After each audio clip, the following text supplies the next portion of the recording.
bajó, golpeó. Putin está viviendo la retirada más humillante en la historia de esta guerra y no está ocurriendo en una línea de frente, está ocurriendo a través de todo el mar de Azov. Mientras el presidente Zelensky lanza vastos enjambres de drones sobre los buques rusos y la infraestructura rusa, cada barco ruso en ese cuerpo de agua lo está abandonando tan rápido como puede. Están huyendo, ya que quedarse significa la muerte.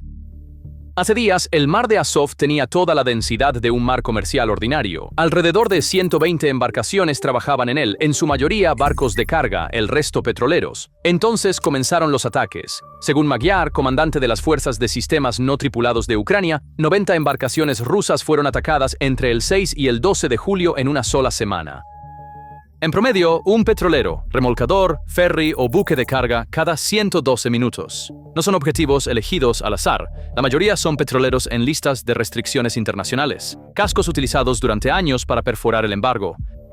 Y los barcos rusos no tienen defensa contra nada de esto. Un capitán ruso solo puede esperar una cosa, que Ucrania cometa un error y le toque a otro. La desconfianza que se extendió entre las tripulaciones se convirtió rápidamente en pánico absoluto. Se apoderó de ellos un instinto de manada, y el tráfico marítimo ruso colapsó. Los barcos que huyen están intentando salir al Mar Negro, hacia aguas abiertas. Sin embargo, estos son petroleros fluviales, embarcaciones de casco delgado construidas para trabajar en aguas poco profundas y protegidas. En mar abierto, una tormenta puede realmente hundirlos, y aún así, esos capitanes siguen adelante. Un capitán se sienta, hace los cálculos y llega a una conclusión. Las probabilidades de hundirse en una tormenta son menores que las probabilidades de ser alcanzado aquí mismo. Ahora considere lo anormal que es eso. Los barcos se hunden en tiempos de guerra. Los convoyes sufren pérdidas. Eso es normal. Los convoyes que iban a Gran Bretaña en la Segunda Guerra Mundial fueron atacados durante meses, y los británicos agrandaron los convoyes, reforzaron las escoltas y siguieron navegando, ya que ningún estado puede simplemente abandonar su comercio marítimo. Eso no es lo que Rusia está haciendo. Rusia no sigue navegando. Rusia está huyendo. Como puedes ver, la línea Kerch-Don está ahora casi vacía. Todo un mar se ha convertido en un fantasma. Nada entra, nada sale, solo un puñado de cascos amarrados en puertos rusos. La última vez discutimos el éxodo masivo de un mar en el estrecho de Hormuz, pero aquí hay una diferencia muy crítica. Los barcos que esperaban en el estrecho de Hormuz eran extranjeros. En el mar de Azov, sin embargo, los barcos que huyen son los mismos barcos del país que reclama la propiedad de ese mar, y Rusia no pudo detener la huida. El viernes 10 de julio, a las 18:10 hora local, hizo lo que nadie esperaba. Dejó de aceptar solicitudes de tránsito a través del estrecho de Kerch y suspendió el envío en el canal Don Azov. El organismo que emitió esa decisión fue el Servicio de Guardia Fronteriza, que responde directamente al FSB. No se dio una fecha para levantar la prohibición, por lo que Ucrania no cerró el mar. Ucrania obligó a Rusia a cerrar su propia puerta. El exministro de Defensa de Ucrania, Andriy Zagorodniuk, lo resume en una línea. El Kremlin ha perdido el control de un corredor marítimo crítico. Entonces, ¿por qué un país en medio de una guerra cerraría su propia puerta de exportación y la última línea de suministro que va a Crimea, que ocupa? La respuesta está en lo que se encuentra detrás de esa puerta. Primero, un pequeño favor. El algoritmo suprime fuertemente el análisis geopolítico sin filtrar como este. Darle me gusta al video, suscribirse al canal y dejar incluso una sola palabra en los comentarios rompe esa supresión directamente. Comencemos. Empecemos con lo que realmente es el canal Don Azov. Una de las piezas de infraestructura más impresionantes de Rusia es su sistema de ríos y canales. Desde el Volga hasta el Don y del Don al Azov, estas vías fluviales conectan el interior del país con el mar. Los bienes que salen de la cuenca del Volga y las llanuras de Rostov llegan al mar a través de estos canales y, desde allí, al mundo. Así que el canal Don Azov no es simplemente una vía fluvial, es el conducto que conecta la geografía interior de Rusia con el océano, y el mar de Azov es la puerta que lleva el petróleo, el grano y el acero de Moscú a los mercados internacionales. Esa tubería se conecta a un lugar más, el mar Caspio. Aquí es donde el detalle al que señala Zagorodniuk se vuelve impactante. El Caspio no tiene otro enlace con los océanos del mundo. Con este canal cerrado, el Caspio se ha convertido efectivamente en un lago. Productos agrícolas, fertilizantes, todo se movía a través de este sistema de canales y ríos.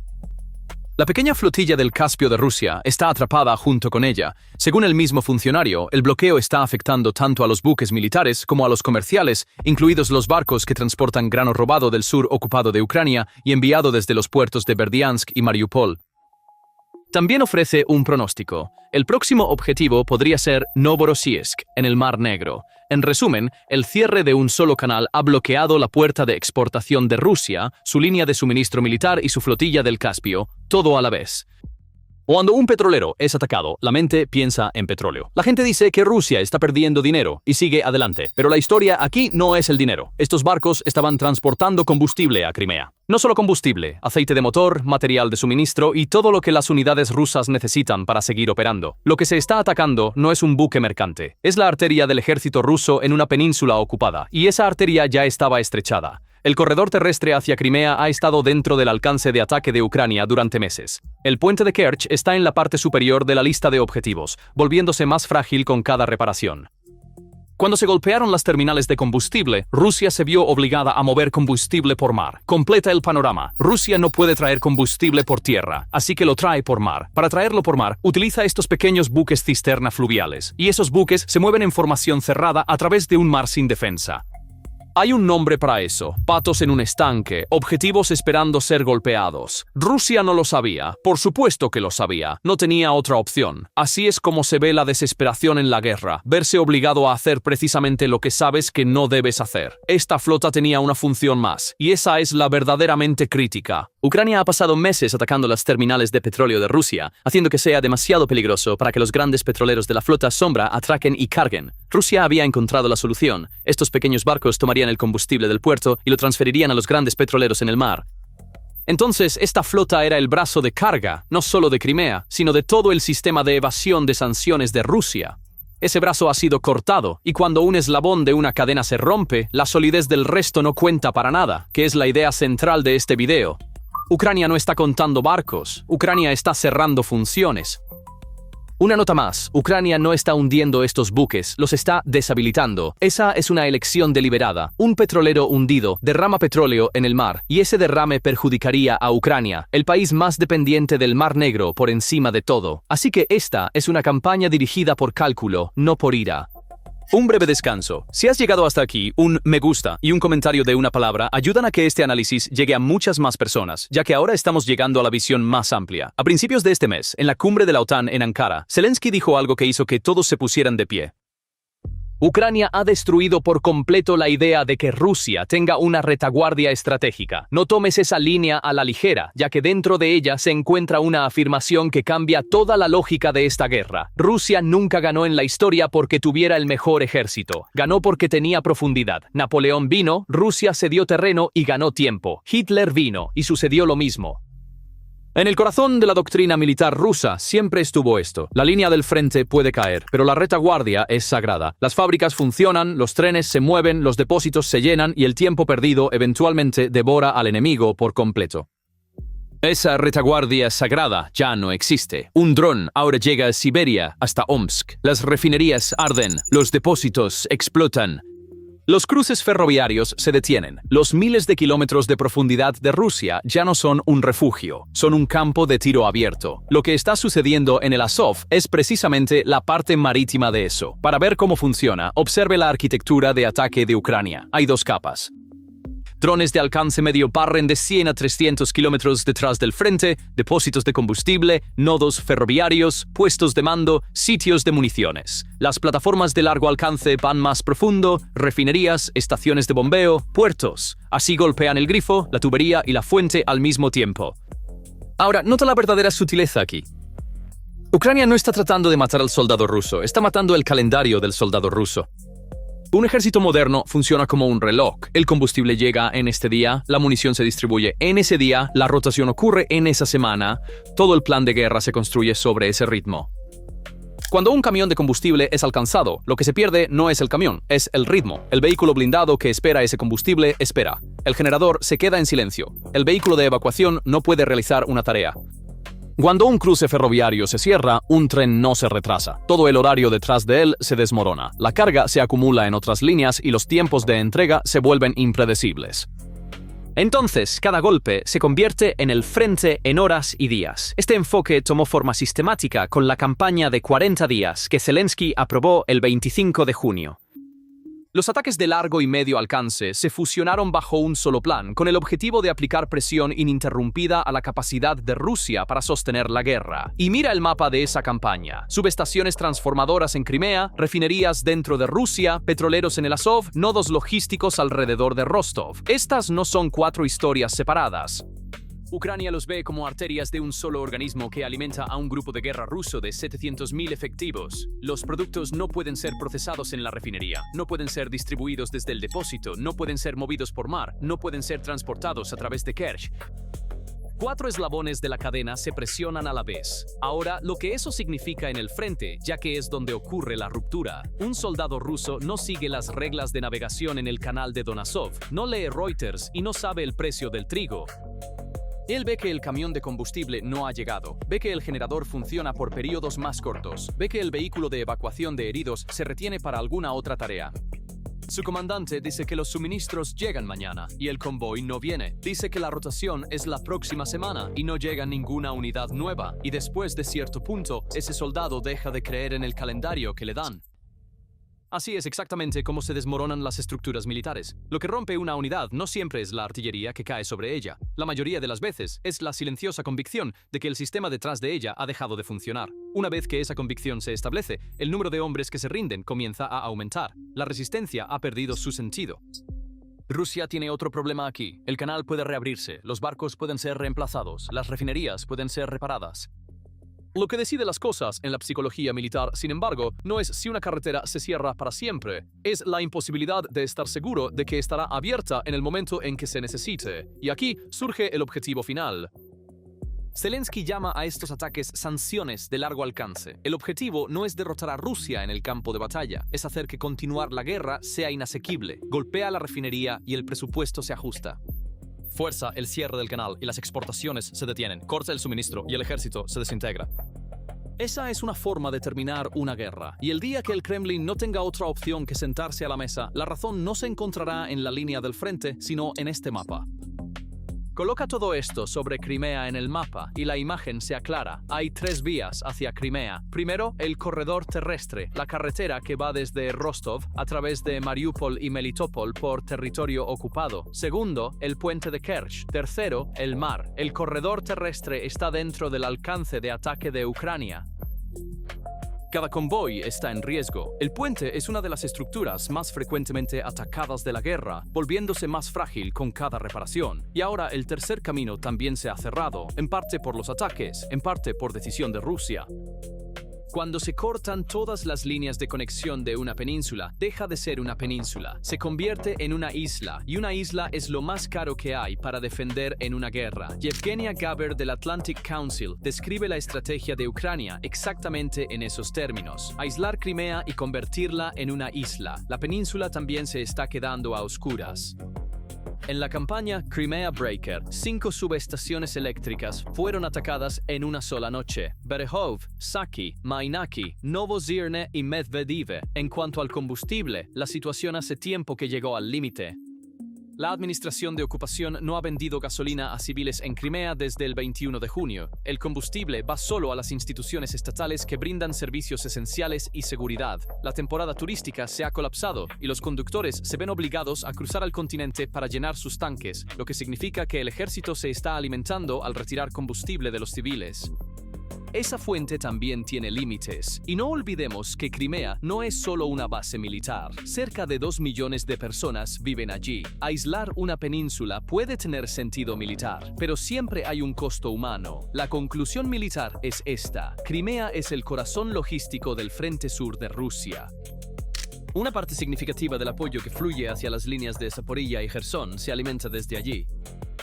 Estrechar la arteria que llega a ese corazón y la fuerza de la mano en el frente disminuye con ella, y las opciones frente al comandante ruso en Crimea son realmente malas. Le da el combustible al frente o al orden administrativo en la península. Envía los tanqueros de vuelta al mar y crea conscientemente objetivos. O se apoya más en el corredor terrestre y convierte ese corredor en un objetivo más grande. Cada opción amplía una brecha diferente. Eso es lo más peligroso de una fuerza acorralada. Sin una buena opción, debe elegir una de las malas, y a veces elige la peor. Putin confesó su propia impotencia pronto. Ordenó que se pagaran subsidios de emergencia para combustible a los residentes de la península que ocupa. Cuando un líder que ha pasado meses diciendo que la situación está bajo control comienza a enviar dinero de emergencia para combustible, la crisis es real.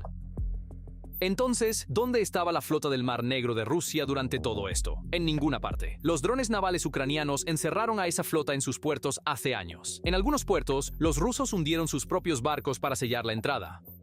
Hoy, la factura está llegando. Dado que cualquier buque de guerra enviado para escoltar se convierte en un objetivo, la Armada rusa no puede proteger ni siquiera un convoy en sus propias aguas costeras. El mismo concepto de control marítimo se ha invertido aquí. Ucrania no tiene una gran armada. Sin embargo, en el Azov, Ucrania ahora decide efectivamente quién pasa y quién no.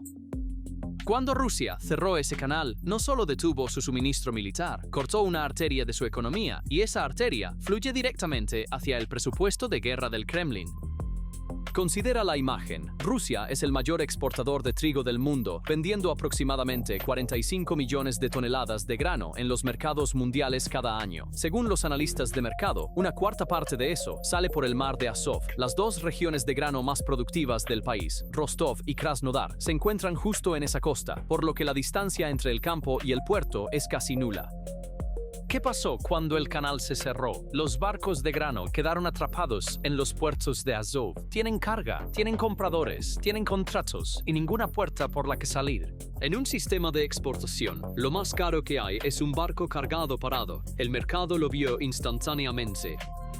El trigo en Euronext en París subió un 4%, un máximo de 6 semanas. Si quieres medir el poder militar de un país, miras sus tanques. Si quieres medir la fragilidad de su economía, observas cómo reacciona el mercado ante una noticia sobre ella. 4% es la forma en que una bolsa dice, esto es serio. Y seamos honestos aquí, esta es una crisis rusa, no una crisis mundial todavía. Mientras los puertos de aguas profundas, como Novorossiysk, sigan funcionando, el impacto global se mantiene limitado. El precio del pan no está explotando a nivel mundial. Sin embargo, el tesoro de Rusia va a sangrar de verdad, ya que lo que se ha perdido no es solo volumen. Lo que se ha perdido es la ruta más barata. Entiende esto, para un exportador de granos, el verdadero margen no está en el precio del trigo, sino en el costo de moverlo. El Azov era la salida más corta y barata a las puertas de las llanuras de Rostov. Con esa puerta cerrada, o transportas la cosecha cientos de kilómetros por tierra hasta puertos de aguas profundas, aumentando los costos de flete, o no la vendes en absoluto.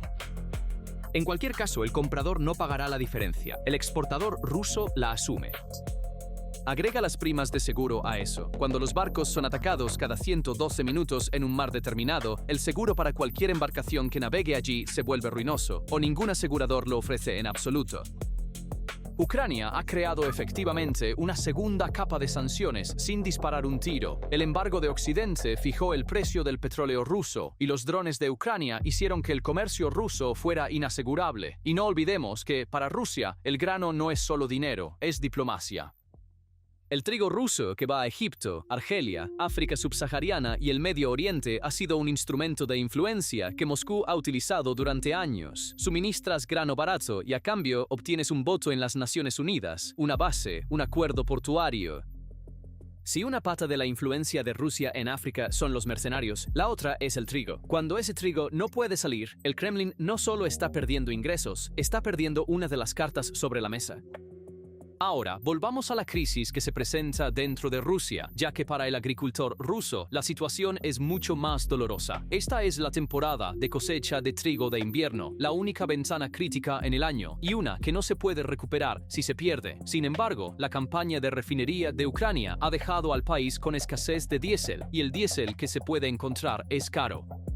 Entonces, el agricultor no puede conseguir el combustible para cosechar su cultivo. Supongamos que lo encuentra y lo cosecha. Ahora no puede encontrar una manera de venderlo, ya que el canal que lo lleva al mercado está cerrado. Dos cuellos de botella separados en la misma temporada de cosecha para el mismo agricultor. Y la cadena se alimenta a sí misma. No hay combustible, así que la cosecha se retrasa. La cosecha se retrasa, por lo que el cultivo comienza a estropearse en el campo y en el almacenamiento. El canal está cerrado, así que no se puede vender. No se puede vender, así que el agricultor no tiene dinero para la semilla, el fertilizante y el diésel de la próxima siembra. Esta crisis está devorando no solo la cosecha de este año, sino la siembra del próximo año. Los sectores agrícolas no colapsan por una mala temporada, colapsan por cuellos de botella como estos, que se acumulan y se alimentan entre sí. El problema del Kremlin es aún más profundo. El presupuesto de esta guerra se basa en los ingresos por exportaciones. Cada barril de petróleo vendido, cada tonelada de trigo vendida, se convierte en un proyectil que se dirige al frente. Ucrania ha golpeado esa cadena en 3 lugares distintos. Primero, atacó las refinerías y redujo la producción. Luego, atacó los petroleros e hizo imposible el transporte. Ahora ha forzado la puerta a cerrarse y detenido la exportación en sí. 3 eslabones de la misma cadena rotos en 3 lugares diferentes. Y cuando un Estado pierde 3 eslabones de la cadena que financia su guerra, ve el daño en su presupuesto unos meses después, pero lo siente en el frente mucho antes. Y aquí viene la parte más incómoda. Parte del grano que sale de los puertos en la costa del Azov es grano tomado de los territorios ocupados de Ucrania. Según las palabras de Zagorodniuk, este bloqueo también está afectando al producto robado enviado desde Berdiansk y Mariupol, así que el trigo que Rusia robó ahora está esperando detrás del canal que Rusia misma cerró. Durante 4 años, el mar de Azov fue tratado como un lago interno de Rusia. Hoy, ese mismo mar se ha convertido en un vacío donde Moscú ha perdido sus barcos, ha detenido su comercio y ya no puede entrar ni salir. El estado de todo un cuerpo de agua cambió sin que se hundiera un solo buque de guerra. En una semana, Rusia perdió su logística militar, su comercio exterior y su pretensión de estar segura en su propio mar.